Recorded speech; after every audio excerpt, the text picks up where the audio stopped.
اعوذ باللہ من الشیطان الرجیم بسم اللہ الرحمن الرحیم قل لا اجد فیما اوحی الی محرما علی طعام یطعمہ الا ان یکون میتۃ او دما مسفوحا او لحم خنزیر فإنہ رجس او فسقا احل لغیر اللہ بہ فمن اضطر غیر باغ ولا عاد فإن ربک غفور رحیم۔ آپ کہہ دیں مجھ پر جو وحی کی گئی ہے میں اس میں کوئی چیز نہیں پاتا جس کا کھانا کسی کھانے والے پر حرام کیا گیا ہو کہ وہ اس کو کھائے سوائے اس کے کہ وہ مردار ہو یا بہایا ہوا خون ہو، بہتا ہوا خون ہو، یا سور کا گوشت کہ یقیناً وہ ناپاک ہے، یا وہ نافرمانی کا باعث ہو جس پر غیر اللہ کا نام پکارا گیا ہو۔ پھر جو شخص مجبور کر دیا جائے کہ وہ نافرمانی کرنے والا نہ ہو اور حد سے گزرنے والا نہ ہو تو بلا شبہ آپ کا رب بے حد بخشنے والا نہایت رحم والا ہے۔ سورۃ الانعام آیا 145۔ اللہ تعالیٰ نے اپنے رسول صلی اللہ علیہ وسلم کو حکم دیا ہے ان لوگوں سے کہہ دیں جو اللہ تعالیٰ پر جھوٹ باندھتے ہوئے ان چیزوں کو حرام قرار دیتے ہیں جنہیں اس نے حرام قرار نہیں دیا۔ مجھ پر جو وحی کی گئی ہے میں اس میں ایسی چیز نہیں پاتا اور میں اللہ تعالیٰ کا رسول ہوں۔ محرمن حرام چیز، علی طعام یطعمہ کسی کھانے والے پہ کہ اس کھانے سے روک دیا گیا کہ اس سے کھائے، یعنی اس کو کھانے کے علاوہ دیگر فوائد حاصل کرنے یا نفع کرنے سے قطع نظر میں کوئی چیز نہیں پاتا جس کا کھانا حرام ہو۔ آپ مشرکوں کو بتا دیں جن چیزوں کو آپ حرام سمجھ رہے ہیں میرے پاس آنے والی وحی میں وہ حلال ہیں، اور جو چیزیں حرام ہیں وہ میں تمہیں بتائے دیتا ہوں۔ ابن عباس رضی اللہ تعالیٰ عنہ فرماتے ہیں جاہلیت میں بعض چیزیں تو کھائی جاتی تھی اور بعض گھن کھا کر چھوڑ دی جاتی تھی۔ پھر اللہ تعالیٰ نے اپنے پیغمبر صلی اللہ علیہ وسلم کو بھیجا، کتاب اتاری اور حلال و حرام کی تفصیل فرما دی۔ کتاب و سنت نے جسے حلال قرار دیا وہ حلال ہے اور جسے حرام قرار دیا وہ حرام ہے، اور جس پر خاموشی اختیار کی وہ معاف ہے۔ پھر آپ نے یہ آیت پڑھی۔ اللہ تعالیٰ نے کون سی چیزیں حرام قرار دی ہیں؟ مردار، بہتا ہوا خون، سور کا گوشت جس پر اللہ کے سوا کسی اور کا نام لیا گیا ہو، الا ان یکون میتۃ سوائے اس کے کہ وہ مردار ہو۔ مردہ وہ جانور ہے جو شرعی طریقے سے ذبح کیے بغیر ہی مر گیا ہو۔ یہ مرا ہوا جانور حلال نہیں، جیسا کہ اللہ تعالیٰ نے فرمایا حرمت علیکم المیتۃ والدم ولحم الخنزیر، تم پر حرام کر دیا گیا مردار اور خون اور سور کا گوشت۔ سورۃ المائدہ آیا 3۔ او دامم مسفوحا یا بہایا ہوا خون۔ دامم مسفوحاً بہایا ہوا خون، اس سے مراد وہ خون ہے جو جانور کو ذبح کرتے وقت بہتا ہے۔ ایسا خون ذبح کیے گئے جانور کے اندر رہنا نقصان دہ ہے۔ جب یہ خون ذبیحہ کے بدن سے خارج ہو جاتا ہے تو گوشت نقصان دہ نہیں رہتا۔ وہ خون جو ذبح کرنے کے بعد گوشت اور رگوں میں بچ جاتا ہے وہ پاک ہے۔ کیا مردار کی کوئی چیز استعمال نہیں کی جا سکتی؟ مردار کھانا حرام ہے لیکن اس کی دیگر اشیاء مثلا چمڑا وغیرہ استعمال کیا جا سکتا ہے۔ ایک دفعہ سودا رضی اللہ تعالیٰ عنہ کی ایک بکری مر گئی۔ انہوں نے کہا یا رسول اللہ صلی اللہ علیہ وسلم میری بکری مر گئی، فرمایا اس کا چمڑا کیوں نہ اتار لیا؟ بولی کیا مری ہوئی بکری کا چمڑا بھی لیا جا سکتا ہے؟ آپ نے یہ آیت پڑھ کر فرمایا تم چمڑا کھاتی نہیں ہو، اسے دباغت دے کر اس سے فائدہ اٹھا سکتی ہو۔ چنانچہ آپ نے اس کا چمڑا اتروا کر اسے دباغت دے کر اس کا مشکیزہ بنوا دیا جو آپ ہی کے پاس پرانا ہو کر پھٹ گیا۔ او لحم خنزیر فإنہ رجس، یا سور کا گوشت کہ یقیناً وہ ناپاک ہے۔ سور کا گوشت ناپاک اور نقصان دہ ہے۔ اللہ تعالیٰ نے اپنی رحمت سے خبیث چیزوں سے بچانے کے لیے ان ناپاک اور گندی چیزوں کو حرام قرار دے دیا۔ سور کے گوشت میں اس کے تمام اجزاء بھی شامل ہیں۔ عیسائی یہ دعویٰ کرتے تھے کہ اللہ تعالیٰ نے سور کو حلال قرار دیا ہے، ان سے دھوکہ نہ کھائیں، سور حرام ہے۔ او فسقن احل لغیر اللہ بہ، یا وہ نافرمانی کا باعث ہو جس پر غیر اللہ کا نام پکارا گیا ہو۔ او فسقن، یا فسق ہو، فسق سے مراد اللہ تعالیٰ کی اطاعت کے دائرے سے نکل کر نافرمانی میں داخل ہو جانا۔ احل، نام پکارا گیا، احلال کہتے ہیں ذبیحہ پر اس کا نام پکارنا جس کے لیے وہ ذبح کیا گیا ہو۔ احل لغیر اللہ بہ، جس پر غیر اللہ کا نام پکارا گیا ہو، جس ذبیحہ کو اللہ تعالیٰ کے نام کے سوا بتوں یا دوسرے معبودوں کے لیے ذبح کیا گیا ہو، وہ حرام ہے۔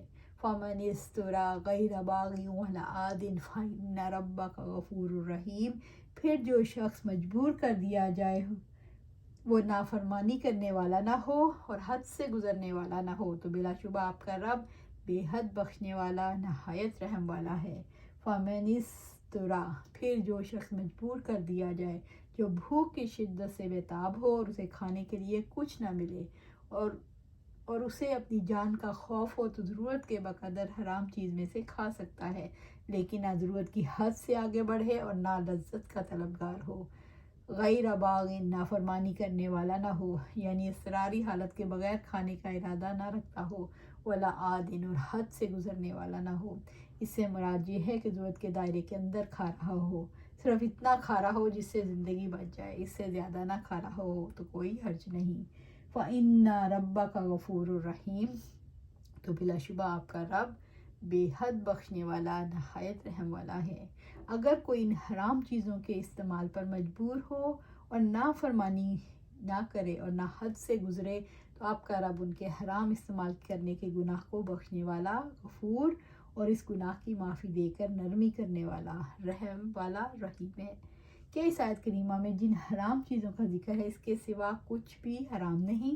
اس کے علاوہ بھی محرمات موجود ہیں جن کا یہاں ذکر نہیں کیا گیا، مثلاً کیچلیوں والے درندے اور پنجے سے شکار کرنے والے پرندے۔ بعض اہل علم کہتے ہیں کہ آیت کریمہ ان زائد چیزوں کی تحریم سے قبل نازل ہوئی، یہ چیزیں اس وقت اس کے زمرے میں نہیں آتی تھیں جس وقت مذکورہ حرمت کی وحی آپ صلی اللہ علیہ وسلم کی طرف بھیجی گئی۔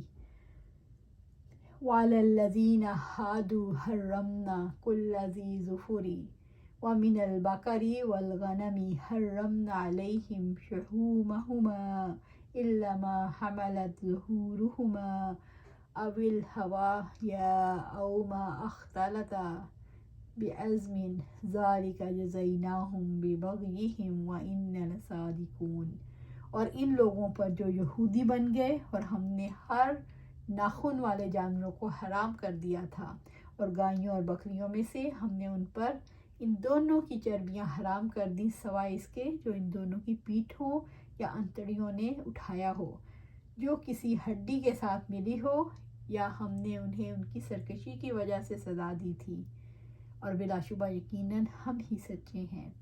سورۃ الانعام آیہ 146۔ وہ چیزیں جو اہل کتاب پر حرام کر دی گئیں ان میں سے کچھ حلال اور پاک تھیں مگر سزا کے طور پر ان پر حرام کر دی گئیں۔ وہ جانور حرام کیے گئے جن کے ناخن تھے، یعنی وہ سارے حیوانات جن کے پاؤں پھاڑے ہوئے نہیں ہیں، مثلاً اونٹ، شترمرغ، مرغابی اور بطخ وغیرہ۔ وَمِنَ الْبَقَرِ وَالْغَنَمِ حَرَّمْنَا عَلَيْهِمْ شُحُومَهُمَا إِلَّا مَا حَمَلَتْ ظُهُورُهُمَا أَوِ الْهَوَايَا أَوْ مَا اخْتَلَطَ بِعَظْمٍ، اور گائیوں اور بکریوں میں سے ہم نے ان پر ان دونوں کی چربیاں حرام کر دی سوائے ان کے جو ان دونوں کی پیٹھوں یا انتڑیوں نے اٹھایا ہو، جو کسی ہڈی کے ساتھ ملی ہوئی ہو۔ یہودیوں کے لیے چربی میں سے کیا جائز تھا؟ یہودیوں کے لیے گائیوں اور بکریوں میں سے کچھ چربی حلال تھی، صرف پیٹھ کی چربی، آنتوں کے ساتھ لگی ہوئی چربی، ہڈیوں سے ملی ہوئی چربی، پاؤں کی چربی، پہلو کی چربی، پاؤں، سر اور آنکھ کی چربی۔ یہودیوں پر حلال اور طیب چیزیں کیوں حرام کر دی گئیں؟ اللہ رب العزت نے فرمایا فَبِظُلْمٍ مِّنَ الَّذِينَ هَادُوا حَرَّمْنَا عَلَيْهِمْ طَيِّبَاتٍ أُحِلَّتْ لَهُمْ وَبِصَدِّهِمْ عَن سَبِيلِ اللَّهِ كَثِيرًا، تو ان لوگوں کے ظلم کی وجہ سے جو یہودی ہوئے اور ان کے بہت سوں کو اللہ تعالیٰ کی راہ سے روکنے کی وجہ سے ہم نے ان پر پاک چیزیں بھی حرام کر دی جو ان کے لیے حلال کی گئی تھی۔ سورۃ النساء آیا 160۔ ابن عباس رضی اللہ تعالیٰ عنہ فرماتے ہیں ایک دفعہ آپ صلی اللہ علیہ وسلم مسجد میں حتیم کی طرف رخ کیے بیٹھے تھے کہ آپ صلی اللہ علیہ وسلم نے آسمان کی طرف دیکھا، پھر مسکرا کر فرمایا اللہ تعالیٰ یہودیوں پر لعنت کرے، ان پر چربیاں حرام کی گئی تھیں لیکن انہوں نے چربیاں بیچ کر ان کی قیمتیں کھائیں، حالانکہ کسی چیز کے کھانے کو حرام فرما دینا اس چیز کی قیمت کو بھی حرام فرما دینا ہے۔ اسامہ بن زید رضی اللہ تعالیٰ عنہ فرماتے ہیں ہم رسول اللہ صلی اللہ علیہ وسلم کے پاس بیمار پرسی کے لیے گئے، آپ صلی اللہ علیہ وسلم نے ادنی چادر سے منہ ڈھانپ پہ سو رہے تھے، پھر آپ صلی اللہ علیہ وسلم نے رخ انور کھول کر فرمایا اللہ تعالیٰ یہودیوں پر لعنت فرمائے، ان پر بکری کی چربیاں حرام کی گئیں لیکن ان کی قیمتیں کھاتے ہیں۔ یہودیوں کی سرکشی اور ظالمانہ طرز عمل کی وجہ سے ان پر حلال اور طیب چیزیں حرام کی گئیں۔ یہود پر حرام کردہ چیزیں کیا یعقوب علیہ السلام پر بھی حرام تھیں؟ یعقوب علیہ السلام کے لیے اشیاء مباح اور حلال تھیں۔ ذالک جزیناہم ببغیہم، ہم نے ان کی سرکشی کی سزا تھی اور ہم نے انہیں ان کی سرکشی کی وجہ سے سزا دی تھی۔ یہودیوں پر حلال اور طیب چیزیں حرام کرنے کی وجہ ان کی سرکشی تھی، یہ ان کے ظلم کی سزا تھی۔ وَإِنَّا لَصَادِقُونَ، اور بلا شبہ یقیناً ہم سچے ہیں، یعنی ہمارا قول سچا، ہمارے کام سچے، ہمارے فیصلے سچے۔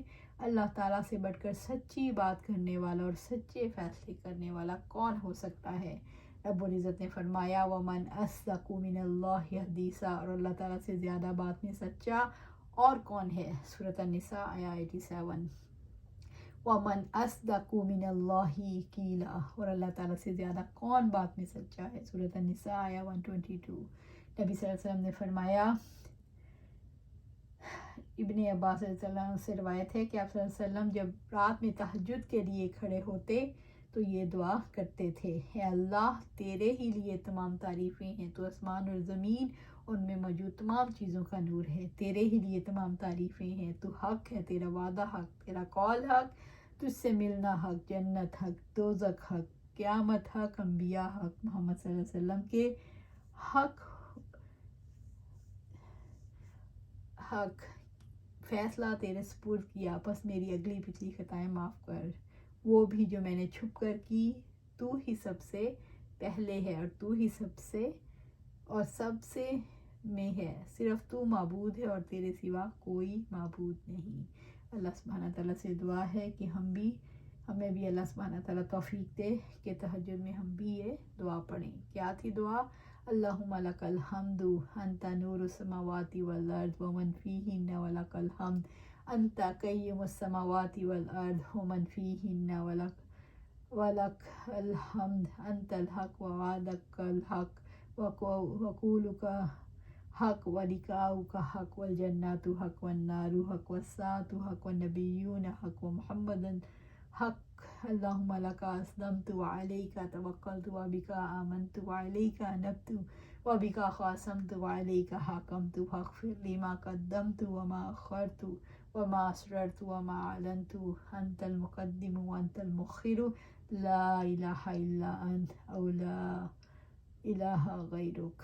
اللہ سبحانہ تعالیٰ ہمیں یہ دعا مانگنے کی، دعا پڑھنے کی توفیق عطا فرمائے۔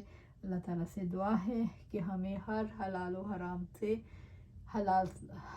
سے بچنے کی توفیق عطا فرمائے، صرف حلال پر گزارا کریں، حرام بہت تھوڑے ہیں، حلال بہت زیادہ ہیں، پھر بھی شیطان ہمیں بہکا کر تھوڑی چیزوں کی طرف لے جاتا ہے۔ اللہ سبحانہ تعالیٰ سے دعا ہے کہ ہمیں ہر حرام سے دور رکھے، اسے ایسے دور کر دے جیسے مشرق مغرب سے دور ہے۔ اللہ سبحانہ تعالیٰ ہمیں سیدھے راستے پر چلائے اور اس پر استقامت عطا فرمائے، آمین یا رب العالمین۔